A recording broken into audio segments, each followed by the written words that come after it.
வணக்கம். வாசகசாலையின் கவிதை இரவு நிகழ்வு 619. இன்னைக்கு நம்ம படிக்கவிருக்கிறது கவிஞர் தே. பிரியன் அவர்களுடைய கவிதைகளை.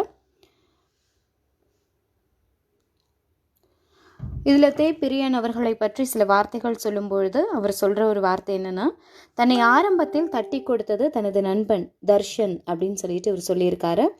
அது மட்டும் இல்லாமல் தனது வளர்ச்சியில் அக்கறை கொண்டவராக, இலக்கிய பாதையில் தன்னை கற்பித்தவராக கரைச்சி பிரதேச செயலகத்தின் முன்னாள் கலாச்சார உத்தியோகஸ்தர் சைவ புலவர் கவிக்கோ ரஜீவன் அவர்கள் அப்படின்னு சொல்லிட்டு இவர் சொல்கிறாரு. அது மட்டும் இல்லாமல் என்னுடைய நன்றிகளையும் அவர்களுக்காக நான் சமர்ப்பிக்கிறேன் அப்படின்னு சொல்லியிருக்காரு.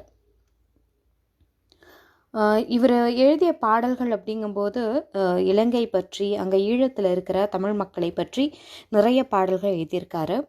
அதில் சொல்லணும் அப்படின்னா, அழகிய ரதம் ஏற அடியவர் தினம் கூட, துடுப்பாட்டம் என்றாலே திமிரு வருமடா, காற்றை கிழித்து பந்து வீசுரும் பாரும், கந்தகமன் தந்த இசை விசையே அப்படிங்கிற ஒரு பாட்டு. அப்புறம் தெருவோரம் திரும்பி பார்க்கும் தேவதையேங்கிற பாடல். பிறகு கந்தகம் சுமந்திடும் கார்த்திகை மாதம் அப்படிங்கிற பாடல், சோலை காற்று வீசுதடி அப்படிங்கிற பாடல், யுகம் யுகம் தேடும் இசை யுவன் அப்படிங்கிற பாடல். இப்படி நிறைய பாடல்களை இவர் எழுதியிருக்காரு. இவரை பற்றி இன்னும் சில வார்த்தைகள் சொல்கிறதுக்கு இருக்குது. என்னென்னா, இவர் கவிதைகள் கட்டுரைகள் எழுதுவதோடு நின்று விடாது நடிப்பு துறையிலும் தன்னை ஈடுபடுத்தி வராரு.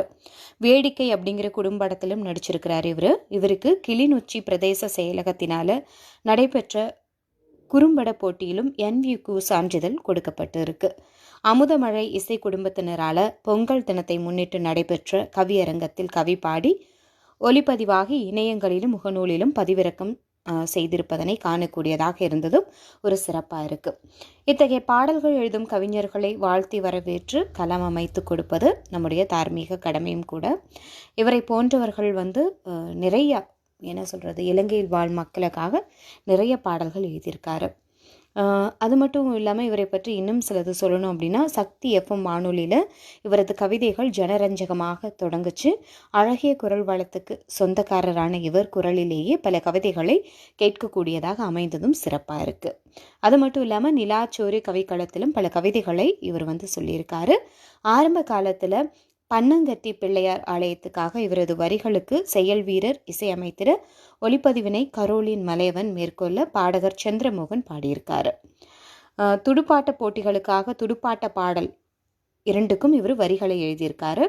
ஒரு தரமான ஈழத்து பாடலாசிரியர் வரிசையில் இடம்பெற்ற ஒரு பாடலாசிரியர், கூடவே நல்ல ஒரு கவிஞரும் இவர். சரிங்களா, இவரை பற்றி தான் இன்றைக்கி நம்ம இவரை பற்றிங்கும்போது இவர் எழுதிய கவிதைகளை தான் இன்றைக்கி நம்ம படிக்க போகிறோம், படித்து பொருள் புரிந்துக்க போகிறோம். இன்னொன்று, ஒவ்வொருவருக்கும் ஒவ்வொரு விதமான பொருள் புரியும். எனக்கு நான் படிக்கும்போது எந்த விதமான பொருள் புரிஞ்சதோ அதை நான் உங்களுக்காக சொல்லலாம் அப்படின்னு சொல்லிட்டு, முதல் கவிதை. சுத்திகரிக்கப்படாத வாழ்வில் முரண்டு பிடிக்கின்றது இயற்கை, வறுமை காய்ச்சலில் செத்து கொண்டிருக்கின்றது வல்ல தேசம், தளர்ந்த இதயங்களை தாராள மனம் கொண்டு தாங்கி பிடிக்கின்றனர் தாய் நிலத்து வழிகாட்டிகள். இங்கு படைப்பின் சமநிலை சற்று தளர்வுதான். ஒளி தரும் சக்தியை வழி வைத்து தேடும் இவர்களை எம் ஆத்மா வரை நேசிக்க கற்றுக்கொள்ள வேண்டும். இன்னும் இவர்களுக்குள் சர்வ வல்லமை கொண்ட மனநிலை சரியாக தனது கடமையை மெதுவாக நகர்த்துகின்றது. எல்லா நாளும் இப்படியே இருந்துவிடப் போவதில்லை. செலவழிக்கப்பட்ட காலம் சற்று தலை சாய்த்து இவர்கள் குறை நிவர்த்தி செய்யும். இன்றோ நாளையோ விழிகளின் ஈரம் காயும், விடுதலை வாழ்வு வீசும் அப்படிங்கிற ஒரு கவிதை. அவர் சொல்லியிருக்கிறது என்னன்னா, இலங்கையில் வாழ்கிற இலங்கை மக்களுக்காக, தமிழ் மக்களுக்காக போராடுகிற சில மனிதர்கள், அவர்களை பற்றி சொல்லியிருக்காரு. சுத்திகரிக்கப்படாத வாழ்வில் முரண்டு பிடிக்கின்றது இயற்கை. வாழ்வு சுத்திகரிக்கப்படலை, இன்னும் சுத்தமாகலை. அங்கே இன்னுமே நிறைய பிரச்சனைகளும், அங்கே நிறைய விதமான பிரச்சனைகள் அங்கே கொட்டி கிடக்கு. அப்போ சுத்திகரிக்கப்படாத ஒரு வாழ்வில் முரண்டு பிடிக்கின்றது இயற்கை. இயற்கை கூட அங்கே முரண்டு பிடிக்குது. வறுமை காய்ச்சலில் செத்து கொண்டிருக்கின்றது வல்ல தேசம். வறுமை காய்ச்சல் அங்கே எல்லாருக்கும் பிணி வரும் இல்லையா? பொதுவாக மணிமேகலை காப்பியத்தில் சொல்லியிருப்பாங்க, பசிப்பினின்னு சொல்லியிருப்பாங்க. பசியவே ஒரு நோயாக சொன்ன ஒரு காப்பியம். அதனால தான் அதனை அறநூல் அப்படின்னு சொல்கிறாங்க. காரணம் பசிங்கிறது ஒரு நோய், எங்கேயும் சொல்லியிருக்காரு. வறுமைங்கிறது ஒரு நோய் அப்படின்னு சொல்லியிருக்காரு. வறுமை காய்ச்சலில் செத்து கொண்டிருக்கின்றது வல்ல தேசம். வல்ல தேசம் வறுமை காய்ச்சல செத்துட்டு இருக்கான். தளர்ந்த இதயங்களை தாராள மனம் கொண்டு தாங்கி பிடிக்கின்றனர் தாய் நிலத்து வழிகாட்டிகள். அப்ப தளர்ந்த மனங்களை இல்ல, நமக்கு என்னைக்காவது ஒரு நாள் விடுதலை கிடைக்கும், என்னைக்காவது ஒரு நாள் நம்ம நினைத்தது நிறைவேறும் அப்படின்னு சொல்லிட்டு அப்படி தாங்கி பிடிக்கின்றனரா தாய் நிலத்து வழிகாட்டிகள். இங்க படைப்பின் சமநிலை சற்று தளர்வுதான். இங்க படைப்புல சமநிலை கிடையாது. ஒருவர் உயர்ந்தவராகவும் ஒருத்தர் தாழ்ந்தவராகவும் அங்கு கருதப்படுறாரு. ஆனாலும் கூட ஒளி தரும் சக்தியை வழி வைத்து தேடும் இவர்களை எம் ஆத்மா வரை நேசிக்க கற்றுக்கொள்ள வேண்டும். ஆனாலும் என்னைக்காவது ஒளி வரும், என்னைக்காவது ஒளி கிடைக்கும், நமக்கு என்னைக்காவது அந்த வெளிச்சம் கிடைக்கும் அப்படின்னு தேடுகிற இவங்களை, அதாவது விழியில வழி வைத்து அந்த ஒளியை விழிக்குள்ள வைத்து வழியை தேடுறாங்க. எவ்வளோ அழகாக இருக்குல்ல. அப்போ தேடுகின்ற இவர்களை என்னென்னா என்னைக்காவது ஒரு நாள் இவங்களுக்கு ஒரு வழி கிடைக்கும் அப்படின்னு சொல்லியிருக்காரு. அது மட்டும் இல்லாமல் இன்னும் இவர்களுக்குள் சர்வ வல்லமை கொண்ட மனநிலை சரியாக தனது கடமையை மெதுவாக நகர்த்துகின்றது. இவங்களுக்குள்ள ஒரு பெரிய வல்லமை இருக்குது, அது சரியான வழியில் இவங்களை நகர்த்திட்டுருக்கு. எல்லா நாளும் இப்படியே இருந்து விட போவதில்லை, எல்லா நாளும் ஒரே மாதிரி இருந்துடாது. கண்டிப்பாக காலம் மாறும். செலவழிக்கப்பட்ட காலம் சற்று தலை சாய்த்து இவர்கள் குறை நிவர்த்தி செய்யும். இவங்க செலவழித்த அந்த காலமானது இதற்காக, அதாவது தங்களுடைய மக்களோட விடுதலைக்காக இவர்கள் செலவு செய்த அந்த காலமானது கண்டிப்பாக இவர்களுடைய குறையை ஒரு நாள் நிவர்த்தி செய்யும். அது இன்னைக்கோ அல்லது நாளைக்கோ தெரியாது.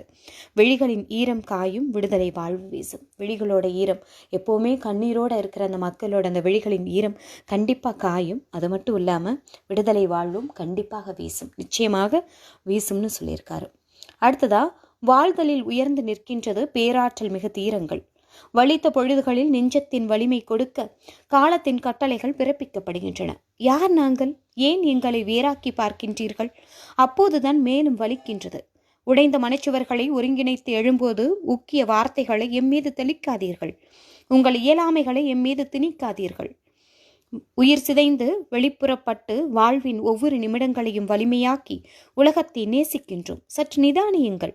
நாங்கள் சளைத்தவர்கள் அல்ல, சாக வரம் பெற்ற புனித விவேகமும் கொண்டவர்கள். சூரியனை காட்டிலும் உலக பெருந்துரல் வலிமைகளை காட்டிலும் மேலானவர்கள். நோய் கொண்ட பலவீனமற்ற வெளிப்பாடுகளாகவே எங்களை கணிப்பது உங்கள் எண்ணங்கள். காற்றில் மோதும் எமது சுவாசமும் உமது சுவாசமும் ஒன்றுதான் என்பதை ஒருபோதும் மறந்து விடாதீர்கள். எங்கள் முயற்சிகள் ஒருபோதும் வீணாகியதில்லை. எங்கள் வெற்றிகளை, எங்கள் சிந்தனைகளை நெறிப்படுத்துகின்றன. சற்று நில்லுங்கள். நிரந்தரத்தில் எல்லாமே சாத்தியம். அதை மனம் கொண்டு நினைத்தால் மட்டுமே. எங்கள் சிறகுகள் விரிக்கப்பட்டு விட்டன. நீங்கள் திகைத்து கொண்டு இருக்கின்றீர்கள். மாற்று வலு என்பது எமது பலம். ஒருபோதும் அதில் ஏறி சவாரி செய்ய வேண்டாம். புரிந்து கொள்ளுங்கள். சரிநிகராய் எழுந்து தடையுடைத்து நிமிரும் வல்லமை பெற்று நிற்பவர்கள் நாம் என்பதை அப்படின்னு சொல்லியிருக்காரு. அப்படி மாற்றுத்திறனாளிகளுக்காக எழுதிய ஒரு கவிதைன்னு சொல்லியிருக்காரு. இது 2 விதமாக பார்க்கலாம்.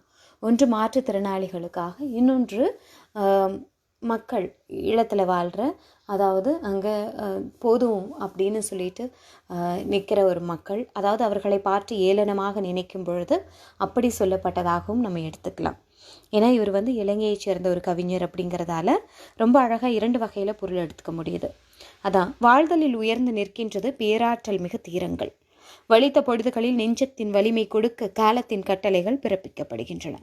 யார் நாங்கள்? ஏன் எங்களை வேறாக்கி பார்க்கின்றீர்கள்? அவங்க கேட்குறாங்க, ஏன் யார் நாங்கள்? எதுக்கு எங்களை வேற பார்க்குறீங்க? அப்போதுதான் எங்களுக்கு வேறு மாதிரி வலிக்குது அப்படின்னு சொல்கிறாங்க.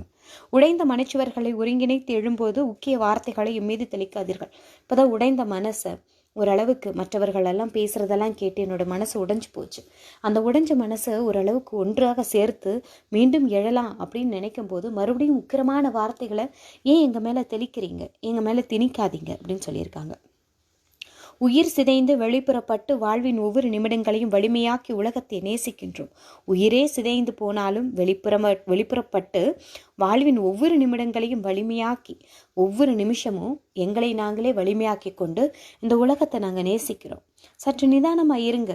நாங்கள் சளைத்தவர்கள் அல்ல, சாக வரம் பெற்ற புனிதமும் விவேகமும் கொண்டவர்கள். நாங்களும் உங்களுக்கு சளைத்தவர்கள் கிடையாது. நாங்கள் சாகா வரம் பெற்ற புனிதமும் விவேகமும் கொண்டவர்கள். சூரியனை காட்டிலும் உலக பெருந்துரல் வலிமைகளை காட்டிலும் மேலானவர்கள். அந்த சூரியனை விட, இந்த உலக பெருந்திரள்னு சொல்லுவாங்க இல்லையா, சூரியனை, அதை விட நாங்கள் மேலானவர்கள். நோய் கொண்ட பலவீனமற்ற வெளிப்பாடுகளாகவே எங்களை கணிப்பது உங்கள் எண்ணங்கள். ஒரு நோயாளி மாதிரி ஒரு பலவீனமானவர்கள் மாதிரி நீங்கள் பார்க்குறீங்க எங்களை. ஆனால் காற்றில் மோதும் எமது சுவாசமும் உமது சுவாசமும் ஒன்றுதான் என்பதை ஒருபோதும் மறந்து விடாதீர்கள். உங்களோட சுவாசமும் காற்றில் தான் கலக்குது, எங்களோட சுவாசமும் காற்றில் தான் கலக்குது. அதை ஒருபோதும் மறந்துடாதீங்க. எங்கள் முயற்சிகள் ஒருபோதும் வீணாகியதில்லை. எங்கள் வெற்றிகளை எமது சிந்தனைகளை நெறிப்படுத்துகின்றன. நாங்கள் ஒவ்வொரு வெற்றியாக பெறும்பொழுதும் எங்களது சிந்தனைகள் அங்கே நெறிப்படுத்தப்படுது அப்படின்னு சொல்லியிருக்காரு. சற்று நில்லுங்கள், கொஞ்சம் நில்லுங்க. நிரந்தரத்தில் எல்லாம் சாத்தியம். நிரந்தரமாக இருக்கிறதுல எல்லாமே சாத்தியப்படும் அப்படின்னு சொல்லியிருக்காரு. அதை மனம் கொண்டு நினைத்தால் மட்டுமே. ஆனால் மனசால் அதை நினைக்கணும். கண்டிப்பாக நம்ம நிரந்தரமாக இருப்போம், நமக்கு வெற்றி கிட்டும் அப்படிங்கிற மனத்தால் அந்த தினம் இருந்தால் கண்டிப்பாக வெற்றி பெறலாம். மாற்று வழி என்பது எமது பலம். ஒருபோதும் அதில் ஏறி சவாரி செய்ய வேண்டாம். மாற்று பலு அப்படிங்கிறது எங்களுடைய பலம். மாற்றுத்திறனாளின்னு சொல்கிறாங்க இல்லையா, அவங்களுக்கு பொதுவாகவே அவர்களுக்கு இன்றும் ஏதாவது ஒரு விஷயத்தை எக்ஸ்ட்ராவாக கொடுத்துருப்பாராம் கடவுள் அப்படின்னு சொல்லுவாங்க. இன்னும் அதிகமாக ஒரு விஷயம் அவங்களுக்கு கொடுக்கப்பட்டிருக்கும் அப்படிங்கிறதான். மாற்று வழி என்பது எமது பலம். ஒருபோதும் அதில் ஏறி சவாரி செய்ய வேண்டாம். புரிந்து கொள்ளுங்கள். சரிநிகராய் எழுந்து தடையுடை திணிமரும் வல்லமை பெற்று நிற்பவர்கள் நாம் என்பதை. சரிநிகரா உங்களுக்கு சரிசமமாய் எழுந்து எல்லா தடைகளையும் உடைத்து எங்களாலும் நிற்க முடியும், அதை மறந்து விடாதீர்கள் அப்படின்னு சொல்லியிருக்காரு. ரொம்ப அழகா இருக்குல்ல. அடுத்ததா, பாதைகளற்ற பிரபஞ்ச வெளியில் தள்ளாடிய போது வழிகாட்டிகளாக உறுதியோடு பாதைகளை உருவாக்கி தந்தவர் நீங்கள். தளர்ச்சி என்பது ஒருபோதும் இருந்ததில்லை. இருளடர்ந்த பொழுதெல்லாம் பேரொளி பெறும் தகுதியை எமக்கு வெளிப்படுத்தி நின்றீர். அந்த பெருங்கனவு பள்ளத்தாக்கில் விழுந்ததாக எல்லோரும் முணுமுணுக்கின்றார்கள். ஆனால் அது வலிமை பெற ஆரம்பித்து விட்டது என அறியாமல். சர்வ வல்லமை கொண்ட புனித எண்ணங்களை தோற்றுவித்த தீரங்களின் பாதங்களை நாம் என்றும் வணங்கியவர்களாகவே இருப்போம். விதைத்த நாட்களின் அறுவடை காலம் விரைவில் கூடும். இன்னும் எமது சிறகுகளுக்கு எவராலும் விளங்கிட முடியாது. தெளிவாக இருக்கின்றோம். காலத்தை மன உறுதியோடு கணிக்கின்றோம். நியாய தீர்ப்பு விரைவில் புலப்படும். அந்நாள் இன்னும் வலுப்பெறும் அப்படின்னு சொல்லியிருக்காரு. அதான் இதில் சொல்லும்போது இந்த மகாபாரதத்தில் கூட தர்மத்தின் வாழ்வதனை சூதுக்கவும் தர்மம் மறுபடி வெல்லும் இனிமையற்கே மருமத்தை நம்மாலே உலகம் கற்கும். வழி தேடி விழிந்த செய்கை செய்தான். கருமத்தை மென்மேலும் காண்போம், இப்போது கட்டுண்டோம். காலம் மாறும், பொறுத்திருப்போம். கையிலே வில்லுண்டு, அதன் பேர் காண்டீபம் அப்படின்னு சொல்லுவாங்க. அது மாதிரி தான் இவரும் சொல்லியிருக்காரு. என்னென்னா, எங்களுக்கும் ஒரு பாதை இருக்குது. பாதைகளற்ற பிரபஞ்ச வெளியில் தள்ளாடிய போது வழிகாட்டிகளாக உறுதியோடு பாதைகளை உருவாக்கி தந்தவர்கள் நீங்கள். அதாவது ஒருத்தவங்க நம்முடைய விடுதலைக்காக போராடுறாங்க அப்படிங்கும் பொழுது, அங்கே இருக்கிற தமிழர்களுக்காக பேசுகிறாங்க அப்படிங்கும்போது, யாருமே பேசாத போது ஒருவர் முன் வந்து பேசுகிறாங்க அப்படிங்கும்போது அவர்கள் ரொம்ப பெரியவங்களாக இருப்பாங்க. அதுதான் பாதைகள் அற்ற பிரபஞ்ச வெளி. பிரபஞ்ச வெளியில் பாதைகளே இல்லை, அங்கே தள்ளாடிட்டு இருக்கோம். எந்த வழியில் போகிறது அப்படின்னு தள்ளாடிட்டு இருந்தபோது உறுதியோடு பாதைகளை உருவாக்கி தந்தவர் நீங்கள். ஒரு உறுதியோட இதுதான் நீ போகிற பாதை அப்படின்னு உருவாக்கி தந்தவங்க நீங்கள் தான். தளர்ச்சி என்பது ஒருபோதும் இருந்ததில்லை. தளர்ச்சிங்கிறது உங்ககிட்ட ஒருபோதும் இருந்தது கிடையாது அப்படின்னு சொல்லியிருக்காங்க. இருளடர்ந்த பொழுதெல்லாம் பேரொளி பெறும் தகுதியை எமக்கு வெளிப்படுத்தி நின்றீர்.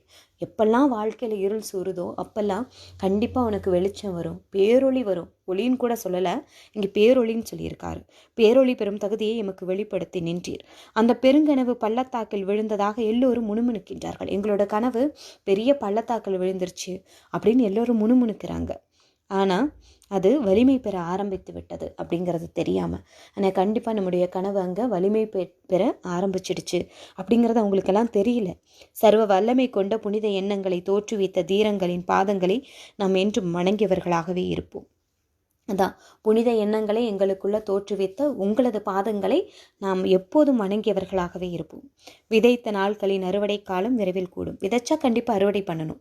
அப்போ கண்டிப்பாக அறுவடை காலம் விரைவில் வரப்போகுது. அதுதான் இன்னும் எமது சிறகுகளுக்கு எவராலும் விளங்கிட முடியாது. தெளிவாக இருக்கின்றோம். எங்களோட சிறகுகளுக்கெல்லாம் யாரும் விளங்கிட முடியாது. ஏன்னா நாங்கள் பறப்பதற்காக, சுதந்திர வானில் இருப்பதற்காக படைக்கப்பட்டவர்கள். அதுதான் காலத்தை மன உறுதியோடு கணிக்கின்றோம். நியாய தீர்ப்பு விரைவில் புலப்படும். அந்நாள் இன்னும் வெளிப்படும். காலத்தை நாங்கள் காத்துட்ருக்கோம். கண்டிப்பாக நியாயத்திற்கான ஒரு தீர்ப்பு வரும். அப்போது இன்னும் வலுவாக நாங்கள் மாறுவோம் அப்படின்னு எழுதியிருக்காரு. அடுத்ததா, வாழ்வின் இடவை இடிவாகி கூக்குரல் இடுகின்றது. அந்தோ தெரியுதம் எல்லை என தேடி தேடி ஒவ்வொரு தமிழனும் வெந்து தவிக்கின்றான். இறக்கவில்லை விடுதலை என இயன்றும் இயம்பிக் கொண்டிருக்கும் ஊசலாடும் இதயங்களுக்காக ஏனும் இந்த காலம் சற்று தலை நிமிர்த்தி பார்க்கக்கூடாதா? தீ சுட்டு பொசுங்கினாலும் ஒற்றை வலிமை உருவாக்கிய தீரம் சோர்ந்து போவதில்லை நாம் சேர்ந்து பயணித்தால் அப்படின்னு சொல்லியிருக்காரு. வாழ்வின் இடவை இடிவாகி கூக்குரல் இடுகின்றது. வாழ்வின் இடவேன வாழ்வோட வழியானது அழிந்து போய் கூக்குரல் போடுதான். வழி கூட பாய் என்னால் முடியல அப்படின்னு சொல்லிட்டு ஒரு கூக்குரல் போடுவாங்க இல்லையா, அந்த வழி கூட கூக்குரல் போடுதான். அந்தோ தெரியுதம் எல்லை என தேடி தேடி ஒவ்வொரு தமிழனும் வெந்து தவிக்கின்றன. அதோ தெரியுது என்னோட எல்லை, அதுதான் என்னோட எல்லை, நான் அங்கே தான் இருக்க போகிறேன் அப்படின்னு தேடி தேடி ஒவ்வொரு தமிழனும் வெந்து தவிக்கின்றான். வெந்து போய் தவிக்கிறது. உலகத்திலே ரொம்ப பெரிய வலி என்ன அப்படின்னா அந்த சூடுபட்ட வலி இருக்குல்ல. இப்போ உடல் முழுவதும் வெந்து போனால் எப்படி தவிப்பாங்களோ அந்த மாதிரி தவிக்கிறாங்களாம் ஒவ்வொரு தமிழனும். இறக்கவில்லை விடுதலை என இன்றும் ஏம்பிக் கொண்டிருக்கும் ஊசலாடும் இதயங்களுக்காக ஏனும் இந்த காலம் சற்று தலை நிமிர்த்தி பார்க்க கூடாதா? இன்னும் விடுதலை கிடைக்கும், கண்டிப்பா விடுதலை இறக்கலை அப்படின்னு இன்னும் நம்பிட்டு இருக்கிற ஒரு நல்ல ஒரு இதயங்களுக்காக இந்த காலம் கொஞ்சமாவது கருணை காட்டக்கூடாதா, தலை நிமிர்த்தி பார்க்க கூடாதா அப்படின்னு சொல்லியிருக்காரு. தீ சுட்டு பொசுங்கினாலும் ஒற்றை வலிமை உருவாக்கிய தீரம் சோர்ந்து போவதில்லை. தீயே சுட்டு பொசுக்கி போட்டாலும் கூட இந்த வலிமை இருக்கு இல்லையா, மனதனுடைய திடம், அது உருவாக்கிய வீரமானது சோர்ந்து போகாது. நாம் சேர்ந்து பயணித்தால், நம்மளாம் ஒன்றாக சேர்ந்து ஒன்றுபட்டால் உண்டு வாழ்வு, நம்மில் ஒற்றுமை நீங்கிடில் அனைவருக்கும் தாழ்வு அப்படின்னு சொல்லியிருக்காங்க இல்லையா. அந்த மாதிரி தான் நம்ம ஒன்றாக பயணப்பட்டால் எல்லாவற்றையும் வீழ்த்தக்கூடிய ஒரு வலிமை நமக்கு கிடைக்கும் அப்படின்னு சொல்லியிருக்காரு. அடுத்ததா ஒரு கவிதை என்னன்னா, வழிகளை திரட்டி உதரத்தில் அடக்கி கரங்களில் சுடரொளி எப்போதும் சங்கமிக்கும் எனும் ஏக்கம் சுமக்கும் நாட்கள். தூய தேசம் ஒன்று தோன்றி மறைந்தால் காலமெல்லாம் மரணத்துயர் தாங்கி தாளாத நோய்வெறினும் என் தேச கனவுகளுடன் நெஞ்சை திடமாக்கி நிமிர்ந்து நிற்கின்றேன். ஏனோ தெரியவில்லை, மலர்ந்த கார்த்திகையில்தான் தீராத வழியெல்லாம் தீர்ந்து போனதாய் என் உள்ளம் வீராப்பாய் நிமிர்ந்து நிற்கின்றது அப்படின்னு. வழிகளை திரட்டி உதரத்தில் அடக்கி, பார்த்தீங்களா, உதிரம்னு சொல்லலை, உதரம்னு சொல்லியிருக்காங்க. வழிகளை திரட்டி ரத்தத்துக்குள்ள அடக்கி, என்னோட வழியெல்லாம் என்னோட ரத்தத்தில் இருக்குது. கரங்களில் சுடரொளி எப்போது சங்கமிக்கும் நாள் எனும் ஏக்கம் சுமக்கும் நாட்கள். கரங்களில் எப்போதான் என்னோட வெளிச்சத்தை நான் காமிப்பேன் அப்படின்னு சொல்லிட்டு ஏக்கத்தை சுமந்துட்டு இருக்கிற அந்த நாட்கள். தூய தேசம் ஒன்று தோன்றி மறைந்ததால் காலமெல்லாம் மரணத்துயர் தாங்கி. அப்போ தூய தேசம் ஒன்று, எங்களுடைய தேசமானது அது தோன்றி நல்லதாக தோன்றி இப்போது எங்களுக்கு இல்லாததாக அது மறைந்து போய் விட்டதால மரணத்துயர் தாங்கி, மரணத்தை தரக்கூடிய துயரம் கூட தாங்கிட்டு கூடவே தாளாத நோய்வரினும் என் தேச கனவுகளுடன் நெஞ்சை திடமாக்கி நிமிர்ந்து நிற்கின்றேன். பெரிய நோய் வந்தா கூட இல்லை, என்னுடைய தேசம் எனக்கானது அப்படின்னு நான் நெஞ்சை நிமிர்த்தி அங்கே நிற்கின்றேன். ஏனோ தெரியவில்லை, ஏனோ தெரியல, மலர்ந்த கார்த்திகையில்தான் தீராத வழியெல்லாம் தீர்ந்து போனதாய் என் உள்ளம் வீராப்பாய் நிமிர்ந்து நிற்கின்றது. எனக்கு கார்த்திகையில் எப்போவுமே ஒளி வைப்பாங்க, தீபம் வைப்பாங்க. அந்த தீபம் வந்து உலகுக்கெல்லாம் ஒளியூட்டும்னு சொல்லுவாங்க இல்லையா, அதே மாதிரி எங்களுடைய வாழ்க்கையிலையும் அந்த ஒளி வந்துடாதா அப்படிங்கிற ஒரு நினைப்பு இந்த கார்த்திகை மாதத்தில் எனக்கு வந்திருக்கு அப்படின்னு சொல்லியிருக்காரு. அப்போ தீராத வழியெல்லாம் தீர்ந்து போனதாய் என் உள்ளம் வீராப்பாய் நிமிர்ந்து நிற்கின்றது. என் உள்ளம் இப்போ வீராப்பா நிமிர்ந்து நிற்குது அப்படின்னு சொல்லியிருக்காரு. அடுத்ததா, எதிர்பார்த்து நிற்கும் விடியலுக்காய் ஏதிலியாக எங்கெங்கோ அலைகின்றோம் எங்கள் நாட்டை விட்டு. இன்னும் எமது வானம் இருளில்தான். இடம் விட்டு நகர்ந்தாலும் இடர் முட்டி விழுந்தாலும் நெஞ்சில் சுமக்கும் தியாகம் இருப்போதும் வீணாகாது அப்படின்னு. எதிர்பார்த்து நிற்கும் விடியலுக்காய் ஏதிலியாக எங்கெங்கோ அலைகின்றோம் எங்கள் நாட்டை விட்டு. இப்போ எதிர்பார்த்து நிற்கிற அந்த விடியலுக்காக இன்னும் எங்களோட நாட்டை விட்டு நாங்கள் அலைஞ்சிட்டே இருக்கோம். எங்கே தான் எங்களுடைய சுதந்திரம் இருக்குது அப்படின்னு சொல்லிட்டு. இன்னும் எமது வானம் இருளில் தான், ஆனாலும் எம்முடைய வானம் அங்கே இருளில் தான் இருக்குது. இடம் விட்டு நகர்ந்தாலும் இடர் முட்டி விழுந்தாலும், பார்த்துக்குங்க, நாங்கள் இடத்தை விட்டு நகர்ந்தாலும் எங்களுடைய இடமானது எதுன்னு தெரியாமல் நாங்கள் பார்த்து ரசித்து வளர்ந்த அந்த இயற்கையை விட்டு, அங்கே இருக்கிற மனிதர்களை விட்டு, அங்கே இருக்கிற தண்ணீரை விட்டு, அங்கே இருக்கிற பறவைகளை விட்டு, அங்கே இருக்கிற என் சொந்த பந்தங்களை விட்டு நாங்கள் நகர்ந்தால் கூட, இடர் முட்டி விழுந்தாலும், இடர்னா துன்பம், துன்பமே முட்டி விழுந்தாலும் கூட நெஞ்சில் சுமக்கும் தியாகம் ஒருபோதும் வீணாகாது. நாங்கள் நெஞ்சில் சுமந்துட்டுருக்கோம்ல, அந்த தியாகம் கண்டிப்பாக ஒரு நாள் மாறும் என்கிற எங்களது நிலை ஒருபோதும் அது வீணாகாது. ஒருபோதும் எங்களுடைய தியாகம் வீணாக போகாது அப்படின்னு சொல்லியிருக்காரு. அடுத்ததா, முடிவுறா தாகம் மோக தொடர்ச்சியில் அருவியாய் தேகம் நினைக்கின்றது. இடையில் நான் தொடங்க ஏனோ இசை திரை மூடுகிறது. தனிமை ராட்சியத்தை நீ விட்டு வரும் உனக்காக நான். இது ஒரு சின்ன ஒரு காதல் கவிதை. முடிவுறா தாகம் மேக தொடர்ச்சியில் அருவியாய் தேகம் நினைக்கின்றது. முடிவுறாத தாகம், முடியாத என்ன சொல்றது, இருவருக்குள்ளேயும் ஒரு முடியாத ஒரு தாகம். மோக தொடர்ச்சியில் அருவியாய் தேகம் நினைக்கின்றது. இது மேகன்னு படிக்கலாம், மோகன்னு படிக்கலாம். ரெண்டுமே ரொம்ப அழகாக இருக்குது. மேக தொடர்ச்சியில் அருவியாய் தேகம் நனைக்கின்றது, மோக தொடர்ச்சியில் அருவியாய் தேகம் நினைக்கின்றது. அந்த தீராத அந்த காதல் இருக்கு இல்லையா, அருவி மாதிரி அந்த உடலை நினைக்குதான். இடையில் நான் தொடங்க ஏனோ இசை திரை மூடுகிறது. இடையில நான் உனக்காக அந்த ஏக்கம் கொள்ள, உன்னை நான் வர்ணிக்க தொடங்க, உன்னை நான் தொடங்க இடையில இசை அப்படி கேட்குது இந்த ரம்யமா அப்படின்னு. தனிமை ராட்சியத்தை நீ விட்டு வரும் உனக்காக நான். தனிமை ராட்சியத்தை, தனிமையை கொண்டிருப்பவள் நீ, உனக்காக என் தனிமையெல்லாம் விட்டு வரும் நான் அப்படின்னு பொருள் எடுத்துக்கலாம். அல்லது தனிமையோட பெரிய அரசி நீ, உனக்காக எல்லாவற்றையும் விட்டு வரும் சேவகன் நான் அப்படின்னு எடுத்துக்கலாம். 2 விதமாக பொருள் எடுத்துக்கலாம் அதில். அடுத்ததா, தூரிகை தூறல்களில் ஒளிந்து கொண்டிருக்க காரிகை முத்தமிடுவதற்காக அலங்கரிக்கின்றாள் என் எண்ணங்களை, வாரி அணைத்து மார்பினில் சாய்த்து காவியம் படைக்கின்றாள், எப்படி என்னை உயிராக்கினாள் என்பதை தீட்டியபடியே அப்படின்னு முடிச்சிருக்காரு. அப்படின்னா தூரிகை தூறல்களில் ஒளிந்து கொண்டிருக்க, தூரிகை தூறல்களை ஒரு காரிகை ஒளிஞ்சிட்ருக்கா, ஒரு பெண் ஒளிஞ்சிட்ருக்கா. அந்த பெண்ணை காரிகை முத்தமிடுவதற்காக அலங்கரிக்கின்றால் என் எண்ணங்களை. அந்த காரிகை முத்தமிடுறதுக்காக என்னுடைய எண்ணங்களை ரொம்ப அழகாக அலங்கரிக்கிறாள்.